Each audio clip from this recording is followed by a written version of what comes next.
ইসরায়েলের উপর ইরানের পাল্টা ক্ষেপণাস্ত্র হামলায় আনন্দ উদযাপন করছে ফিলিস্তিনের গাজাবাসী। সামাজিক যোগাযোগ মাধ্যম এক্সে একটি ভিডিও বার্তায় মোহাম্মদ স্মিরি নামক এক ফিলিস্তিনিকে আনন্দ উদযাপন করতে দেখা গেছে। 28 সেকেন্ডের ওই ভিডিওতে ইসরায়েল অভিমুখে ইরানের ক্ষেপণাস্ত্র হামলা হতে দেখা গেছে। ইসরায়েলের পাল্টা ক্ষেপণাস্ত্র হামলার জবাব দিতে ইরান যে ক্ষেপণাস্ত্র হামলা করেছে তাতে ইরানের রাজধানী তেহরানেও মিছিল করেছেন ইরানিরা। তারাও আনন্দ উদযাপন করেছেন ইরানের পদক্ষেপে। রবিবার 15 জুন ইসরায়েলের বাতইয়াম শহরে 2 দফা ক্ষেপণাস্ত্র হামলা করে ইরান।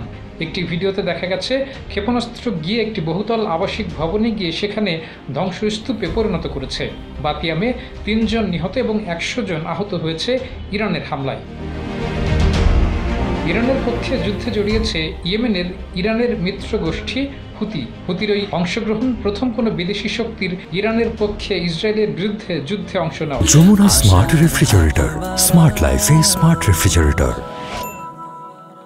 15 জুন রবিবার হুথি জানিয়েছে তারা ইসরায়েলে ইরানের সহযোগিতায় হামলা করেছে। হুথি ইসরায়েলের কেন্দ্রীয় জাফা এলাকায় কয়েকটি ক্ষেপণাস্ত্র ছুড়েছে 24 ঘন্টার মধ্যে। ইয়েমেনের গোষ্ঠীটি টেলিভিশন বার্তায় জানিয়েছে ইরানি জনগণ এবং ফিলিস্তিনের শোষিত মানুষের জন্য জয়। ইসরায়েল দাবি করেছে ইয়েমেন থেকে যে ক্ষেপণাস্ত্র ছোড়া হয়েছে সেটি দখলকৃত পশ্চিম তীরের হেব্রন শহরে গিয়ে পড়েছে। শুক্রবার 13 জুন ইরানে অন্তত 200 যুদ্ধবিমান নিয়ে হামলা করে ইসরায়েল। ওই হামলায় ইরানের পারমাণবিক অবকাঠামো সহ অন্তত 100 লক্ষ্যবস্তু বানানো হয়। হামলার পর ইরান ইসরায়েলে 100টির মতো ক্ষেপণাস্ত্র ছুড়েছে। ইসরায়েলে ইরানের ক্ষেপণাস্ত্র হামলায় নিহত হয়েছে 13 জন, যাদের মধ্যে নারী ও শিশু রয়েছে।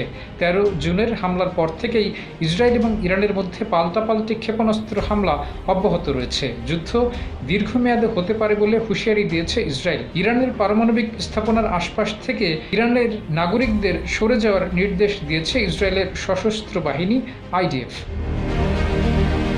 ডেস্ক রিপোর্ট, জয় জয় দিন।